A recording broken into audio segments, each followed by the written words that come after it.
El Sermón del Monte es tal vez el sermón más famoso de nuestro Señor Jesucristo. Este es su sermón más largo que ha sido relatado de una manera continua en todos los evangelios que nosotros tenemos. Comienza en Mateo capítulo 5, si quieren vayan allá por favor, el versículo 1 diciendo lo siguiente: viendo la multitud, refiriéndose a Jesús, subió al monte y sentándose, vinieron a él sus discípulos y abriendo su boca les enseñaba. Los versículos 1 y 2. Y este sermón, llamado del monte, termina en el primer versículo de Mateo capítulo 8, que dice: cuando descendió Jesús del monte, le seguía mucha gente. Este sermón de Jesús es muy práctico. Y dentro de nosotros encontramos lo que se conoce generalmente como las 6 antítesis. Y van a ser los versículos que nosotros vamos a estar considerando en esta mañana. Versículos del 21 al 48 de Mateo capítulo 5. Las 6 antítesis son 6 declaraciones que usan opuestos para enseñar lo que significa una justicia mayor que la de los escribas y fariseos, según dijo Jesús. Una justicia mayor que la de los escribas y fariseos es lo que se necesita, lo que se requiere para entrar en el reino de los cielos. Y esa es la clase de justicia que Dios tiene intrínsecamente, es decir, que es natural a su ser. Ahora, yo quiero que antes de entrar de pleno en el desarrollo de este sermón, nosotros notemos el contraste que podemos encontrar al inicio de cada sección de nuestro pasaje bíblico. Y ese contraste es: oísteis que fue dicho, pero yo os digo. Si ustedes se fijan en sus Biblias, este contraste, oísteis que fue dicho, pero yo os digo, lo podemos encontrar en los versículos 21 y 22. También lo podemos encontrar en los versículos 27 y 28, versículos 31 y 32, versículos 33 y 34, versículos 38 y 39, y finalmente versículos 43 y 44. En cada una de estas 6 secciones Jesús comienza diciendo: oísteis que fue dicho, pero yo os digo. Vemos un contraste.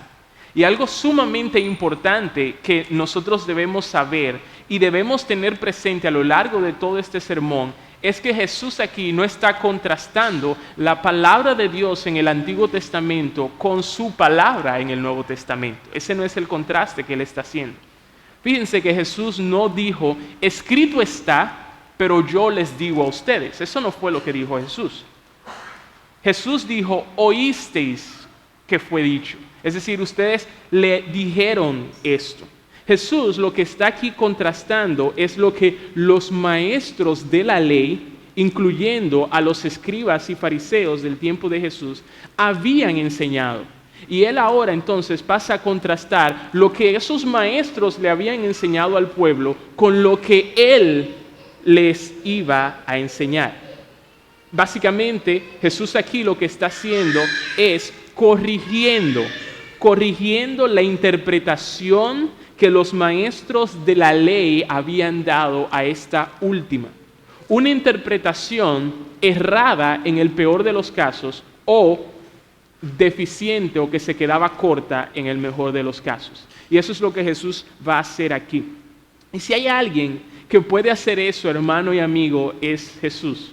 Si hay alguien que puede corregir la interpretación de los maestros de la ley, es Jesús, ya que Él no es solamente un maestro más entre muchos, no. Jesús, como Dios, es el autor mismo de la ley. Y si hay alguien que sabía bien cuál era la intención de la ley, era Él, era Jesús. Es por eso que Jesús habla con más autoridad que los escribas y fariseos. Es por eso que aquellos que representaban la autoridad con respecto a la palabra de Dios en ese tiempo, Jesús dice de ellos le enseñaron esto, pero en verdad lo que la ley quiere decir es esto. ¿Por qué Jesús tiene ese atrevimiento, si podríamos decirlo así? Porque Jesús es Dios y Él tiene la autoridad de hacerlo. Así que quiero invitarles a que consideremos, como les decía, las 6 antítesis que encontramos aquí en el Sermón del Monte y veamos qué tiene que ver eso contigo y conmigo. Primera antítesis se encuentra en los versículos 21 al versículo 26. Lean conmigo. Oísteis que fue dicho a los antiguos, no matarás, y cualquiera que matare será culpable de juicio. Pero yo os digo que cualquiera que se enoje contra su hermano será culpable de juicio. Y cualquiera que diga necio a su hermano será culpable ante el concilio. Y cualquiera que diga fatuo quedará expuesto al infierno de fuego. Versículo 23. Por tanto, si traes tu ofrenda al altar y allí te acuerdas de que tu hermano tiene algo contra ti, deja allí tu ofrenda delante del altar y anda. Reconcíliate primero con tu hermano y entonces ven y presenta tu ofrenda. Ponte de acuerdo con tu adversario pronto, entre tanto que estás con él en el camino. No sea que tu adversario te entregue al juez y el juez al alguacil y seas echado en la cárcel. De cierto te digo que no saldrás de allí hasta que pagues el último cuadrante. Los maestros de la ley habían enseñado que cualquiera que matara sería culpable en un juicio. Y como muchos de nosotros y ustedes ya saben, no matarás es uno de los mandamientos que podemos encontrar dentro de los 10 mandamientos. Éxodo 20:13 lo dice literalmente, no matarás. Pero los maestros de la ley se habían quedado cortos a la interpretación de este mandamiento. Jesús dice que este mandamiento no solo prohíbe el acto de matar físicamente a una persona, sino que va más allá. Y ahí es donde los maestros de la ley se habían quedado. Jesús dice que es culpable de romper el mandamiento de no matarás, no solamente aquella persona que apuñala a otra o que le dispara con una pistola. No solamente esos son culpables de romper el mandamiento no matarás. Jesús dice, y recuerden que Él no está cambiando la ley, sino dándole la interpretación correcta. Él dice que cualquiera que se enoja contra otro es culpable. Él dice que cualquiera que le dice necio a otro es culpable. Alguien tal vez me está escuchando y está diciendo, yo nunca he usado esa palabra necio, pero tal vez has utilizado un sinónimo que significa imbécil. Cuando le has dicho a alguien estúpido, Jesús dice que cualquiera que dice o dirige esas palabras contra otro es culpable. Él dice que cualquiera que le dice fatuo a otra persona, y tal vez otra vez alguien esté diciendo fatuo, yo nunca he usado esa palabra, es más, yo ni siquiera sé qué significa eso fatuo, pero tal vez has utilizado una palabra sinónima. Dice Jesús que cualquiera que le dice idiota a otra persona, cualquiera que le dice cabeza hueca es culpable. El que odia a otra persona, nos está enseñando aquí Jesús, y desea su muerte, es tan culpable como un asesino para Dios. Eso no lo digo yo, no me lo estoy inventando, eso es lo que dice Jesús aquí. Ahora, en la Biblia nosotros podemos encontrar un tipo de enojo que no es pecaminoso.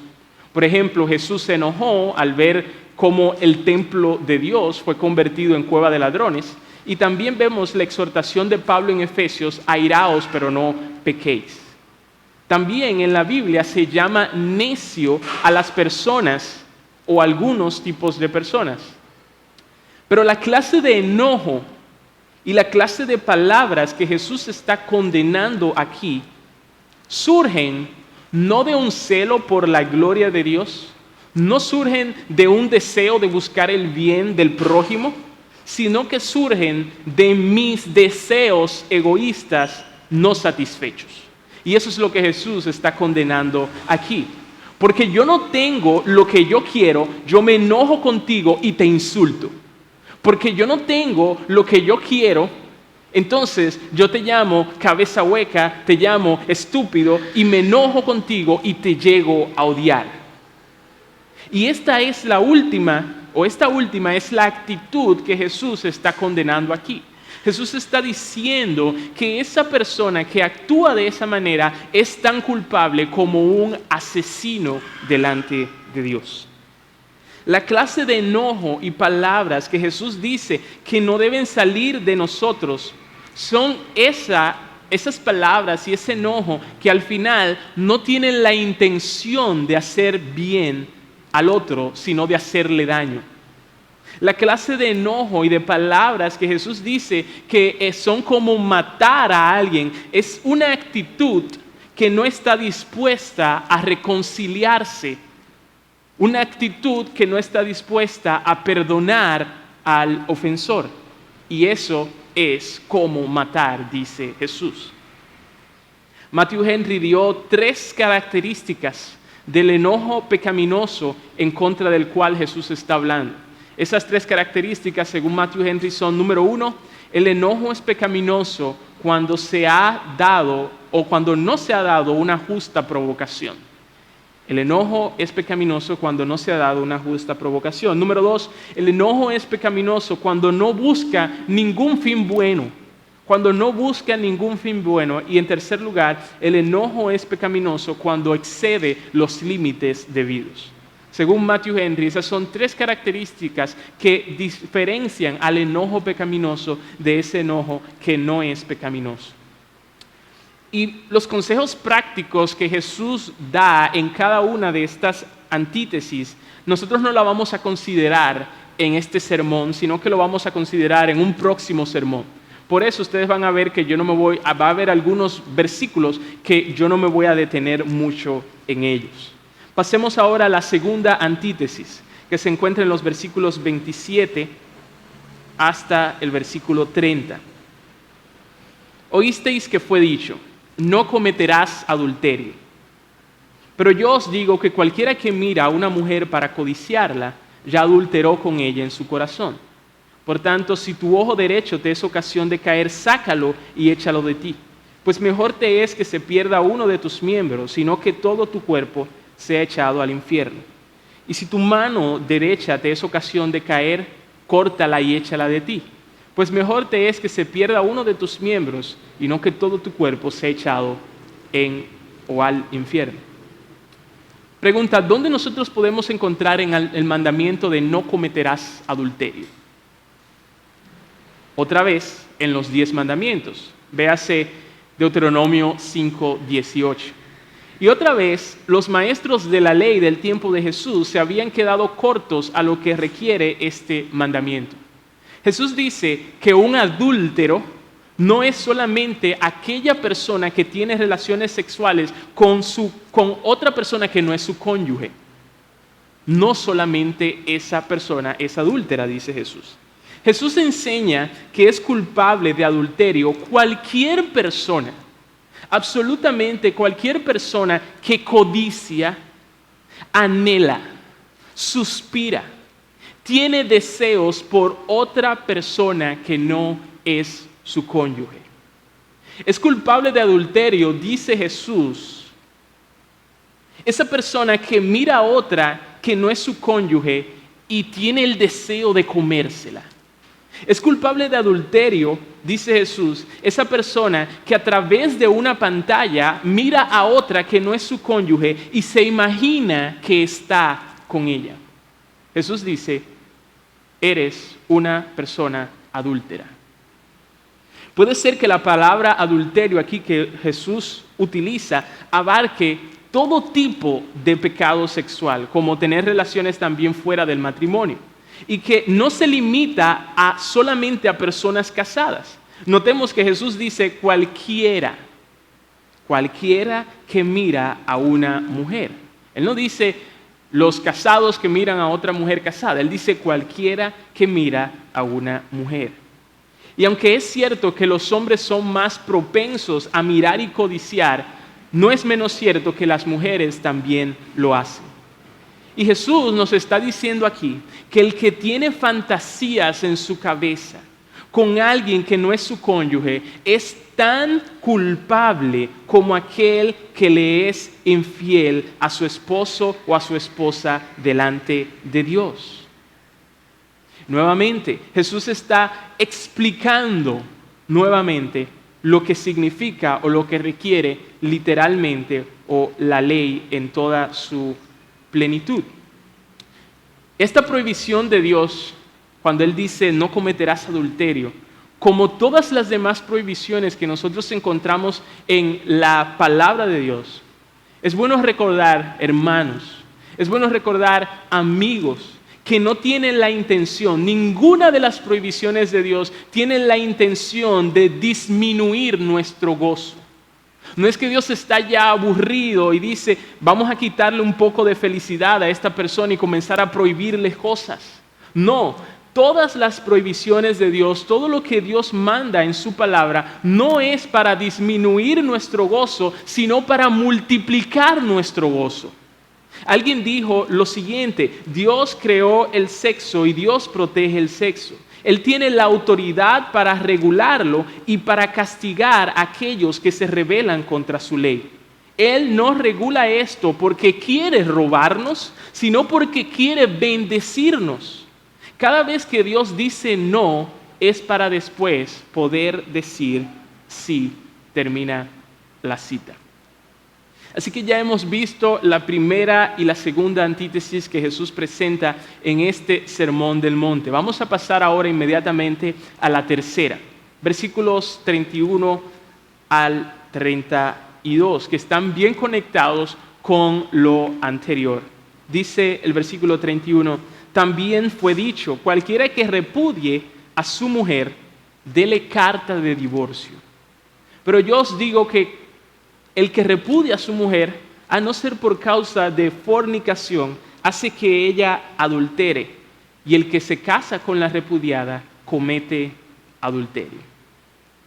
En Deuteronomio 24:1, nosotros encontramos el siguiente permiso que Dios dio al pueblo a través de su siervo Moisés. ¿Qué dice Deuteronomio 24:1? Lo siguiente: cuando alguno tomare una mujer y se casare con ella, si no le agradare por haber hallado en ella alguna cosa indecente, esa palabra es importante, le escribirá carta de divorcio y se la entregará en su mano y le despedirá de su casa.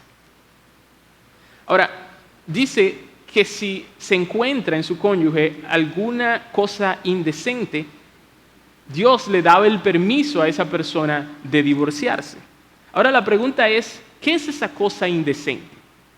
¿Qué es esa cosa indecente que Dios dice que es un fundamento, una razón válida para un divorcio? Para algunos maestros de la ley, esa cosa indecente podría ser que su mujer haya perdido la belleza de su juventud, que ya se esté poniendo vieja y a él no le guste, entonces dice, esto es una cosa indecente que encuentro en ti, vamos a divorciarnos por eso. O puede ser, algunos se ríen, pero eso era serio, eso era de verdad. Y algunos maestros de la ley decían que esa cosa indecente puede ser que ella quemaba mucho la comida. Si quemaba mucho la comida, entonces ya eso puede ser una razón válida para divorciarse. Entonces, fíjense qué interpretación risible, si se puede utilizar eso, le daban los maestros de la ley y se la enseñaban al pueblo. Imagínense, todo el que se quería divorciar de su mujer simplemente tenía que inventarse una excusa y ya supuestamente delante de Dios era válido.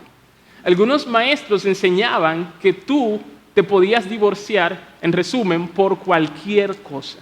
MacArthur comenta, los rabinos habían concluido erróneamente que el hombre podía repudiar a su mujer por cualquier cosa que le molestara, siempre y cuando le diera la correspondiente carta de divorcio. Pero Moisés accedió a esta concesión para proteger a la mujer repudiada y no para justificar o legalizar el divorcio bajo cualquier circunstancia. Termina la cita. Entonces, en contra de esa interpretación que daban los maestros de la ley en el tiempo de Jesús, Jesús dice, no es así. Jesús les dice que la única razón válida por la cual alguien puede divorciarse de otra es si esa otra persona ha fornicado. Es decir, si esa otra persona ha cometido una inmoralidad sexual o ha vivido en promiscuidad. Jesús dice, si eso se ha dado, tú tienes el permiso entonces para divorciarte. Y esa es la cosa indecente de la cual se habla en Deuteronomio 24:1. No es si quemó la comida, no es si perdió la belleza, es si ha fornicado o cometido alguna inmoralidad sexual. Cuando nosotros avanzamos a las cartas de Pablo, nosotros encontramos en 1 Corintios 7:15 otra razón válida por la cual alguien puede divorciarse. Y dice, si el incrédulo se separa. Pero debido al tiempo y a que este no es el tema de nuestro sermón, nosotros no vamos a seguir hablando acerca de eso. Volvamos entonces al punto, y es que Jesús dice aquí, y le dice al pueblo, nos dice a nosotros, le dice a su audiencia que quien se divorcia por otras causas que no son estas, las mencionadas aquí, hace que el otro peque. Y eso es un pecado también. Esa es la tercera antítesis y vamos a ver ahora la cuarta antítesis que Jesús da, la cual se encuentra en los versículos 33 al 37. Dice así, además habéis oído que fue dicho a los antiguos, no perjurarás, sino cumplirás al Señor tus juramentos. Pero yo os digo, no juréis en ninguna manera, ni por el cielo porque es el trono de Dios, ni por la tierra porque es el estrado de sus pies, ni por Jerusalén porque es la ciudad del gran rey, ni por tu cabeza jurarás porque no puedes hacer blanco o negro un solo cabello. Pero sea vuestro hablar sí, sí, no, no, porque lo que es más de esto, de mal procede. En Levítico 19:12 nosotros leemos lo siguiente, y no juraréis falsamente por mi nombre, profanando así el nombre de tu Dios, yo Jehová. Y en Deuteronomio 23:21 leemos lo siguiente, cuando haces voto a Jehová tu Dios, no tardes en pagarlo, porque ciertamente lo demandará Jehová tu Dios de ti y será o sería pecado en ti. Eso es lo que Dios había mandado a su pueblo. Y en aquella cultura, juramentos de ese tipo eran frecuentemente empleados con el propósito de engañar. Para hacer creer que la persona que era engañada, o para hacerle creer a esa persona que era engañada, que lo que se estaba diciendo era verdad, los judíos podían llegar a jurar por el cielo, por la tierra, por Jerusalén e incluso por su propia cabeza. Pero ellos no juraban por Dios para evitar posiblemente el juicio divino a causa de la mentira o el engaño que ellos tenían o estaban maquinando.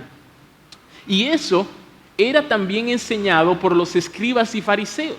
Los maestros de la ley le enseñaban estas cosas al pueblo. Fíjense en Mateo capítulo 23, los versículos 16 al 22. Jesús allí le está acusando a los escribas y fariseos de lo siguiente. ¿Qué era lo que ellos decían? Si alguno jura por el templo, no es nada. O no es nada, es decir, no importa si tú lo hiciste hablando mentira o hablando verdad. Pero si alguno jura por el oro del templo, es deudor. Si alguno jura por el altar, no es nada. Pero si alguno jura por la ofrenda que está sobre él, es deudor. Entonces, eso era parte de la cultura en ese entonces. Pero Jesús viene aquí y corrige eso y le dice, no juréis en ninguna manera. Algo importante y que no me voy a extender mucho también aquí por causa del tiempo, es que cuando Jesús dice aquí en ninguna manera, eso no significa que siempre está prohibido jurar. Abraham hizo juramento en Génesis 24:3, Pablo hizo juramento en 2 Corintios 1:23, Cristo hizo juramento en Mateo 26:62 al 64, y Dios mismo hizo juramento, según nos dice Hebreos capítulo 6, 13 al 16. Entonces, ¿qué es lo que quiso decir Jesús cuando dice en ninguna manera van a jurar? Bueno, un autor lo dice de la siguiente manera: lo que nosotros tenemos en Mateo capítulo 5, versículos 33 al 37, es la condenación del juramento impertinente, profano, innecesario y con frecuencia hipócrita, usado para impresionar y para sazonar la conversación ordinaria. Sigue diciendo este autor: contra ese mal, Jesús recomienda la sencilla veracidad de pensamiento, de palabra y de hecho. Repito esa última parte. Contra este mal, Jesús recomienda la sencilla veracidad de pensamiento, de palabra y de hecho. Termina la cita. Es decir, que lo que Jesús nos está enseñando aquí es que nada de juramentos a la ligera, nada de palabras vagas, nada de palabras engañosas, nada de verdades a medias. La verdad y solamente y nada más que la verdad es lo que debe salir de nuestros labios. Eso es lo que dice Jesús. Quinta antítesis y penúltima, versículos 38 al 42. Oísteis que fue dicho ojo por ojo y diente por diente. Pero yo os digo, no resistáis al que es malo, antes a cualquiera que te hiera en la mejilla derecha, vuélvele también la otra. Y al que quiera ponerte en pleito y quitarte la túnica, déjale también la capa. Y a cualquiera que te obligue a llevar carga por 1 milla, ve con él 2. Al que te pida, dale, y al que quiera tomar de ti prestado, no se lo rehuses. Espero que nadie esté diciendo, wow, que quiera pedir de ti prestado, no se lo rehuses. A pedir prestado se ha dicho. No, ese no es el punto de Jesús aquí tampoco. Para los que no lo sabían, hermanos y amigos, este fue un mandamiento que Dios dio en el Antiguo Testamento. Dios dijo y mandó en el Antiguo Testamento, según vemos en Éxodo 21, 24, ojo por ojo, diente por diente, mano por mano, pie por pie. Eso se encuentra en la Biblia. Eso fue Dios quien le dijo eso a su pueblo. Pero esta ley del ojo por ojo y el diente por diente, nunca tuvo la intención de estimular la venganza personal. Nunca tuvo la intención de estimular la venganza personal como algunos de los maestros de la ley estaban enseñando. Esta ley del ojo por ojo y el diente por diente era la intención de que el castigo fuera justo o proporcional al delito cometido. Esa era la intención. ¿En qué sentido? Bueno, Dios dijo eso, ojo por ojo y diente por diente, porque para que no se pagara con una vida por un ojo, para que no se pagara un pelo por un diente. No, es ojo por ojo, diente por diente. El castigo debía ser proporcional al crimen cometido. Jesús entonces aquí dice que no debemos, cuando en esta sección, en esta quinta antítesis que acabamos de leer, la idea general, el punto central de Jesús es que nosotros no debemos estallar fácilmente. Es que nosotros no debemos, o más bien debemos ser mansos ante la provocación de otras personas. Debemos estar más inclinados a dar que a demandar. Más inclinados a dar que a demandar. Jesús aquí está prohibiendo todo lo que tenga que ver con un deseo de vengarse personalmente. Sexta antítesis y última, versículos 43 al 47. Oísteis que fue dicho, amarás a tu prójimo y aborrecerás a tu enemigo. Pero yo os digo, amad a vuestros enemigos, bendecid a los que os maldicen, haced bien a los que os aborrecen y orad por los que os ultrajan y os persiguen. Para que seáis hijos de vuestro Padre que está en los cielos, que hace salir su sol sobre malos y buenos y que hace llover sobre justos e injustos.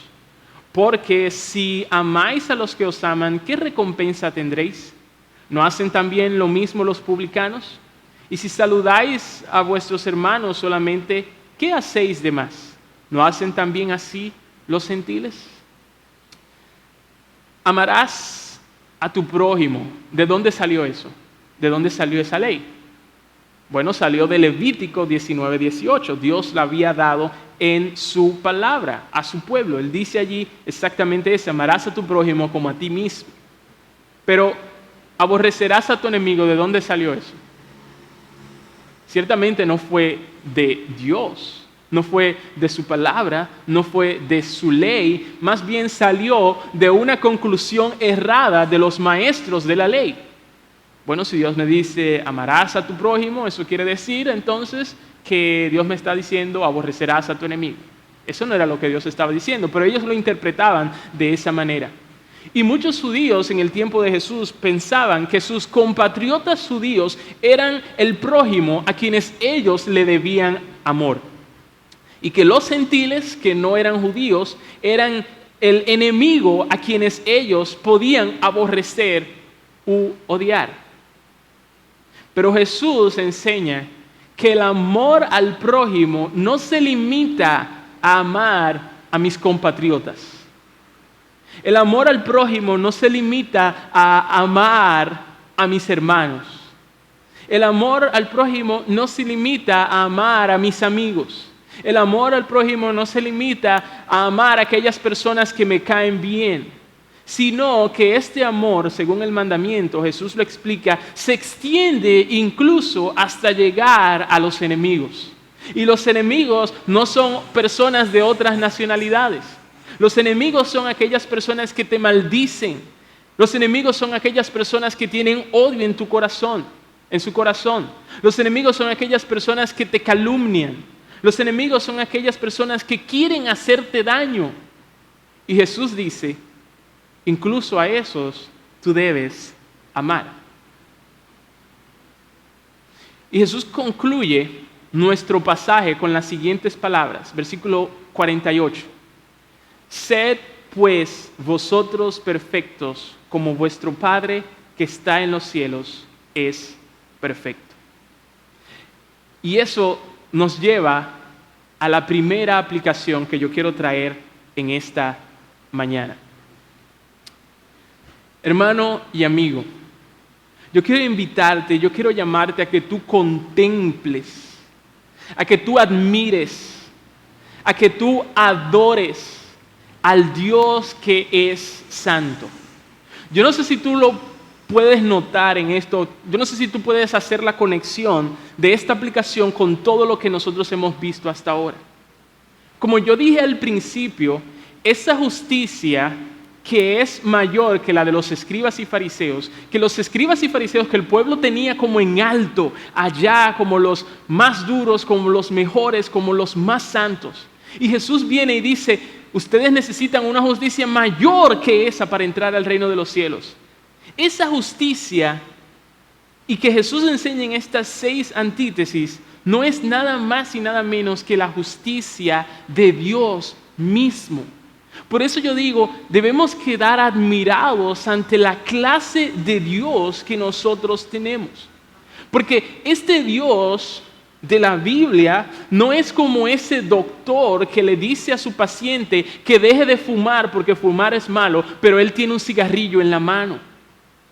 Este Dios de la Biblia no es como ese entrenador que está fuera de forma porque no se cuida ni alimentándose bien ni haciendo ejercicio.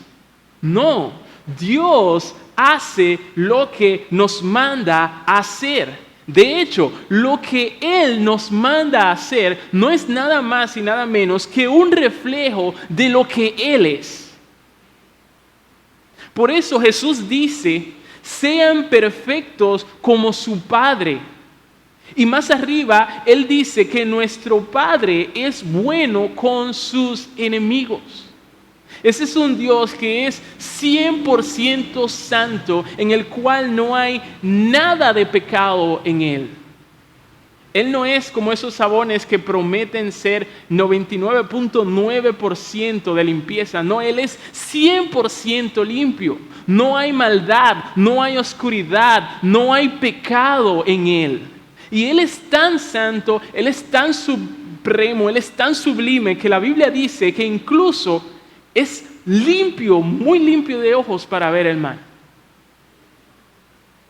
Esa es la clase de Dios al cual nosotros debemos caer postrados en adoración, porque no hay nadie más como Él. En segundo lugar, yo quiero invitarte a reconocer, a lamentar y a humillarte por tu pecado. Reconoce, lamentate y humíllate por tu pecado. ¿Quién puede escuchar estas palabras de Jesús y decir que siempre ha cumplido con sus demandas? ¿Quién puede escuchar estas palabras de Jesús y decir que no es culpable? Ciertamente yo no puedo. Y si tú eres honesto, tú tampoco has cumplido con esas demandas.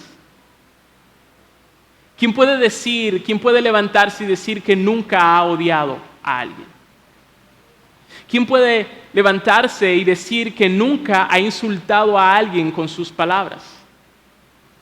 ¿Quién puede levantarse y decir que nunca ha mirado con lujuria o con codicia a otra persona? ¿Quién puede levantarse y decir que nunca ha mentido? ¿Quién puede levantarse y decir que nunca ha tenido el deseo de vengarse? ¿Quién puede levantarse y decir que nunca ha llegado a hacer algo por venganza, para que me pague eso que hizo? ¿Quién puede levantarse y decir que siempre ha amado, incluso a sus enemigos? Nadie. Y aunque tú nunca vayas a juicio aquí en la tierra por algunos de esos pecados que Jesús aquí condena, la Biblia dice que algún día tú tendrás que pararte delante de Dios como el juez justo que conoce absolutamente todo acerca de ti.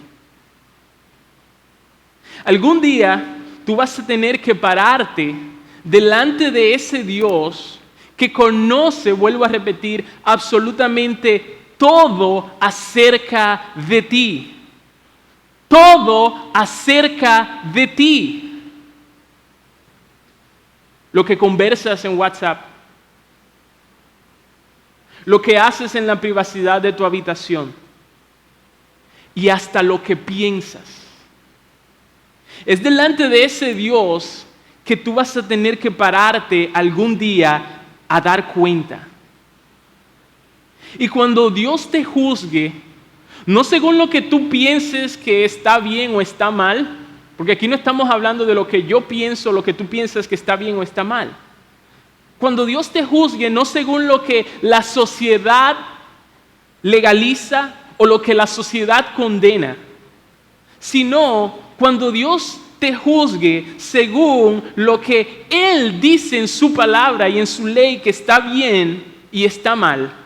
Yo quiero preguntarte, ¿el veredicto final será inocente o será culpable?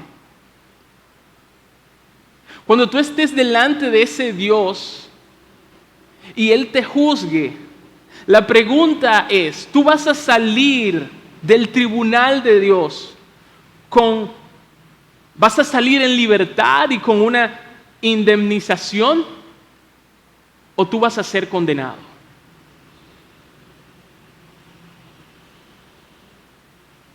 Yo no sé si tú notaste que Jesús mencionó 2 veces en los versículos 22 y 30 que el infierno es el castigo justo que le espera a todo pecador. Y el infierno se describe en la Biblia como un lugar de vergüenza y confusión para siempre. El infierno se describe como un lugar que tiene un fuego que no puede ser apagado. El infierno se describe como un lugar de lloro, como un lugar de crujir de dientes. El infierno se describe como un lugar de castigo, no por un tiempo, sino para siempre. Y allí es que se dirige todo pecador. Eso es lo que te espera a ti, amigo, por tus pecados. Cuando Dios pase juicio de todo lo que has pensado, de todo lo que has hecho, esa será la sentencia. Pero no todo es malas noticias. No todo es malas noticias, hay buenas noticias. Y esas buenas noticias no son para aquellas personas que me están escuchando ahora y que no han venido a Jesucristo. Esas buenas noticias son también para nosotros que somos ya cristianos. Eso es un recordatorio de que hay esperanza para nosotros y que nuestra esperanza está en una persona y esa persona es Jesús. Y por lo tanto, no es que en el 1992 yo creí en Jesús, pero ya ahora estoy creyendo en otra cosa, estoy creyendo que me estoy comportando bien y que por eso Dios me va a dejar entrar al cielo. No, la buena noticia es que ese Jesús que me salvó es el mismo Jesús por el cual yo podré entrar al reino de los cielos.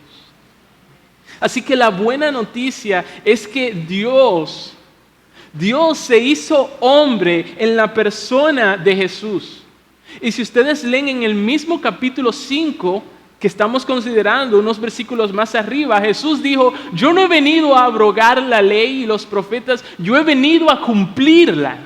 Es decir, que ese Dios del cual nosotros hablábamos, que es 100% puro, santo, santo, santo, en la persona de Jesús, vino a este mundo y se sometió a la ley y dio cumplimiento a la ley sin romper ni uno de sus mandamientos.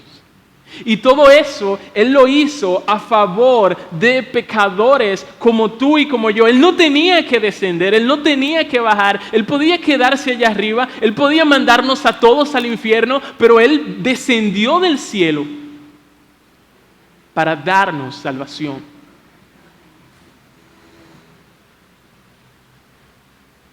A diferencia de nosotros, Él se enojó, pero nunca pecó. A diferencia de nosotros, Él trató con muchas personas, y entre esas muchas personas había muchas mujeres que eran parte de sus discípulos, pero ustedes saben qué, ni por un segundo en todo su ministerio, Él nunca miró ni trató a una mujer de una manera indebida. Él nunca mintió y nunca engañó con sus palabras. Al contrario, Él siempre cumplió sus promesas. Él amó no tan solo a sus discípulos, no tan solo a sus compatriotas, sino que Él amó también a sus enemigos. Incluso aquellos enemigos que lo clavaron y lo mataron en una cruz. A ellos también Él lo amó. Y esa justicia de Jesús, esa justicia perfecta, esa justicia sin mancha, esa es la justicia que es mayor que la de los escribas y fariseos. Y es esa justicia de Jesús que es tan perfecta como la justicia de Dios Padre. Y si tú no tienes esa justicia puede ser tuya hoy. Porque esa es la única justicia que al tú obtenerla te permitirá entrar en el reino de los cielos. Esa justicia puede ser tuya hoy. Dios la está regalando. Ya tú sabes que eres pecador, ya tú sabes que por tu pecado tú mereces el castigo, tú mereces el infierno. Ahora la pregunta es, ¿qué tú vas a hacer con eso? Ya también tú sabes que Dios está regalando la justicia de Jesús, te la está ofreciendo hoy. Ahora yo te vuelvo a preguntar, ¿qué vas a hacer con eso? ¿Vas a salir de aquí como si nada hubiera pasado? ¿Vas a salir de aquí sin pedirle a Dios que te regale esa justicia que Él lo está ofreciendo? ¿Vas a salir de aquí para seguir viviendo y amontonando ira y castigo en el infierno algún día? Arrepiéntete sinceramente de todos tus pecados. Arrepiéntete sinceramente de todos tus pecados y confía en Jesús como tu suficiente Salvador. Confía en Jesús como tu único Señor. Y si tú haces eso, todos tus pecados, por más oscuros y negros que sean, serán perdonados. Si tú haces eso, hoy tú vas a escapar del infierno y sus llamas. Y si tú haces eso, hoy tú vas a tener entrada al reino de los cielos, donde tú vas a poder entrar y disfrutar de la comunión con Dios por toda la eternidad. No salgas de aquí sin haber recibido esa justicia de Jesús. Y si ya tú la tienes, cristiano, no salgas de aquí sin haber abrazado mucho más esa justicia de Jesús. En un próximo sermón, si Dios quiere, nosotros vamos a considerar los consejos prácticos que Jesús dio en cada una de estas antítesis que nosotros vimos hoy. Vamos a orar. Señor, gracias por tu palabra y gracias porque aunque quedamos convictos de pecado, al mismo tiempo sabemos que nuestra esperanza está en Jesús. Gracias por su justicia, que a pesar de que nuestra justicia se queda corta, la justicia de Él puesta a nuestro favor, en nuestra cuenta, es suficiente. Es todo lo que nosotros tenemos delante de ti, oh Dios, y es al mismo tiempo todo lo que nosotros necesitamos delante de ti. Te pido por aquellas personas que no te conocen, que tú hoy puedas hacer fiesta en los cielos porque te has dignado en regalarle esa justicia, esa salvación a aquellos que no te conocen. Tanto los que están aquí como los que nos sintonizan a través del internet. Señor, tú que quieres salvar, dígnate en salvar a los pecadores. Y ayúdanos a nosotros a que cada vez o cada día de nuestra vida que pase, nosotros estemos más firmes y más aferrados a esa justicia de Jesús, con la cual hemos sido vestidos, por la cual somos salvos delante de ti. En el nombre de Jesús te rogamos estas cosas. Amén.